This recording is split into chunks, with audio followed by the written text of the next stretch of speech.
ঘরের মধ্যে লেবু গাছে মনে হচ্ছে একটা লেবুও ধরেছে। আবার সেই সাথে দেখছি ছোট্ট আয়ানকে লেবু গাছের যত্ন করতে। তার মানে কি আয়ান ঘরের মধ্যে লেবু গাছ লাগাচ্ছে? ব্যাপারটা আসলে কি জানতেই হয়, তাই না? খুব ইচ্ছে করছে ঘরের মধ্যে কি সুন্দর করে ট্রেতে রাখা কিছু গাছ। চলুন আজকে আপনাদের সাথে শেয়ার করি যে আজকের ভিডিওটা কি নিয়ে। তো হ্যালো বন্ধুরা, আসলে যখন আমার প্রচন্ড মন মেজাজ খারাপ থাকে বা কোনো কারণে মেন্টালি একটু আপসেট থাকি, তখন আমি সাধারণত গাছগুলো লাগানোর চেষ্টা করি বা গাছ আনি। তো আজকে আমার কোনো কারণে মনটা প্রচন্ড খারাপ ছিল বা অস্থির ছিল, কোনো কাজেই শান্তি পাচ্ছিলাম না। তাই আমি চলে এসেছি আজকে একটি গাছ লাগাইতে। আমার একটি বেডরুমে তো আমরা থাকি, আরেকটি বেডরুম আমার পড়েই থাকে। তো মেহমান যখন আসে তখন ওই রুমটা কাজে লাগে। সেই জন্য আমি একটি স্ট্যান্ড বানিয়ে নিয়েছি আমার বরের থেকে। বরকেই মোটামুটি আমি এইসব ব্যাপারে জ্বালাই। ও একটা স্ট্যান্ড বানিয়ে দিয়েছে আমাকে। সেই স্ট্যান্ডে 3টা টব রাখা যাবে এবং ওই রুমের জানালা দিয়ে প্রচুর পরিমাণে আলো বাতাস আসে। সেই ফাঁকে আমি সার্ফ এক্সেল কিনতাম শুধুমাত্র এই বালতিগুলো পাওয়ার জন্য। তো সার্ফ এক্সেলের অনেক বালতি আমার আছে। একটা বালতিকে আমি চুজ করলাম, সেখানে একটু তলা ফুটা করে নিয়েছি। নেওয়ার পরে আমি কিছু ডিমের খোসা দিয়েছি এবং তারপরে একটু মাটি দিচ্ছি। আজকে আমি লাগাবো আসলে এখানে লেবু গাছ। আমার খুব ইচ্ছে হয়েছে একটু লেবু গাছ লাগাইতে। গাছগাছালি থাকলে ঘরের মধ্যে যেখানেই হাঁটবো সেখানেই যদি থাকি, তাহলে কিন্তু সবুজ সুন্দর নির্মল পরিবেশ দেখতে খুবই ভালো লাগে। আর আমি সবসময় বলে থাকি যে গাছপালা আমার খুবই পছন্দ।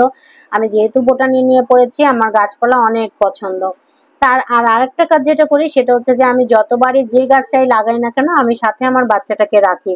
ওর মধ্যে ওই থিমটা দেওয়ার চেষ্টা করি যেন বড় হয়ে ও কিছু গাছ লাগাতে পারবে। তো আমার ছেলে যখনই কোনো পানির বোতল খায় বা কোনো বোতলে করে 7 আপ জাতীয় জিনিস খায়, সে কিন্তু বোতলটা আমার জন্য জমা রাখে এবং বলে, মাম্মি তুমি এটাতে গাছ লাগাবা না? আমার খুব হাসি পায় যে যাক, আমার বাচ্চাটা অন্তত এটা শিখেছে।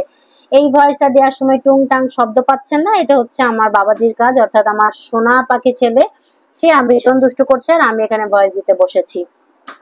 এখন টপটি রেডি করার পরে আমি লেবু গাছটাকে খুব যত্ন করে কাটছি। এটা হচ্ছে ডাইনিং প্লেসে নিয়ে এসেছি, কারণ রুমের মধ্যে রাখলে তো কাদামাটি হয়ে যাবে। গোসলের আগে আগে এই কাজটা করছি যেন রুমটা একটু পরিষ্কার পরিচ্ছন্ন করতে পারে। আমার ছেলে তো খালি ইনায় বিনায় এদিক সেদিক দেখছে যে মাম্মি এটা কি করছে। ও কিন্তু বোঝার চেষ্টা করছে এবং ও একটু হাত লাগানোর চেষ্টা করছে, কিন্তু সাহস পাচ্ছে না। কারণ গাছটি যখন ধরেছিল একটি লেবুর কাঁটা ওর হাতের মধ্যে ফুটে গিয়েছিল, তার জন্য সে একটু ভয় পাচ্ছে এবং দূরে দূরে আছে। তা আমার কাছ থেকে দেখছে যে আমি কিভাবে লাগাচ্ছি। সে দেখেন আরেকটা বালতিতে, টবের মধ্যে আরেকটা বালতিতে করে যে মাটিগুলো রাখা আছে সেগুলো নাড়ছে এবং সে চেষ্টা করছে যে এই বালতিতে পুরো মাটিটা সে দিবে। তো আয়ানকে আমি আসলে দেওয়ার সুযোগটা করে দিচ্ছি। আমি সবসময় চাই যে সে একটু শিখবে, সে একটু জানবে। এই জানাটা, এই শেখাটা ছোটবেলা থেকেই হোক, এই শেখাটা ওর ছোটবেলা থেকেই হোক, তাহলে হবে কি ও গাছপালা অনেক লাগাবে। ও যখন কোনো বাড়ি করবে, বাড়ির চারপাশে গাছ লাগাবে। আমার তো প্রচন্ড ইচ্ছে করে গ্রামে একটি বাড়ি থাকবে, বাগান থাকবে, অনেক গাছপালা থাকবে, সকল ফসল থাকবে, সব ধরনের ফল থাকবে, যাতে আমার নাতি পুতি ছেলে সবাই খেতে পারে। আর জানি না এই শখ কখনো পূরণ হবে কিনা, হয়তো হবে না। তাই বাসার মধ্যে যেটুকু পারি সেটুকুই চেষ্টা করছি। অনেকে এসে আমার এই গার্ডেন দেখে, বেলকনি গার্ডেন এবং আমার এই রুমের মধ্যে এই বালতিগুলো দেখে খুব পছন্দ হয়, যেহেতু একটা লেবু আছে এবং একটি লেবুর ফুলও কিন্তু আছে। অনেক খোঁজাখুঁজি করে আমি এই চারাটা পেয়েছি এবং এই চারাটা আমার কাছে অনেক ভালো লেগেছে। এত সুন্দর লাগছে এখানে রাখার পরে, এত সুন্দর দেখা যাবে যে আপনারা পুরো লাস্ট পর্যন্ত দেখলে এবং শেষে যখন ভিডিওটা দেখবেন তখন কিন্তু আপনাদের কাছে অনেক ভালো লাগবে। তো যে বললাম যে আসলে আমার কাছে মনে হয়েছে যে গাছ লাগাইলে, গাছের দিকে তাকাইলেই কেন যেন আমার মনটা ভালো হয়ে যায়। আমার যখন প্রচন্ড মেজাজ খারাপ থাকে, কোনো কারণে মেন্টালি আপসেট থাকি, আমি গাছের দিকে তাকাই। প্রথম কাজ থাকে বেলকনি খুলে গাছের দিকে তাকাই, আদারওয়াইজ আমি আকাশের দিকে তাকাই, অথবা রুমের মধ্যে যে গাছগুলো লাগিয়েছি সেগুলোর একটু যত্ন নেই, একটু ছুঁই, ওদের সাথে একটু কথা বলি, মনের কষ্টগুলো শেয়ার করি। যখন কথা বলার মানুষ কেউ থাকে না, এতে আমার মনটা খুব ফুরফুরা হয়ে যায়, ভালো হয়ে যায়। তো এটা আমার বর বুঝতে পেরেছে। বুঝতে পারার পরে ও আমাকে অনেকগুলো স্ট্যান্ড কিনে এনে দিয়েছে। পুরো বেলকনি জুড়ে আমার 30টা বালতি আছে এবং রুমের মধ্যে এই 3টা বালতি।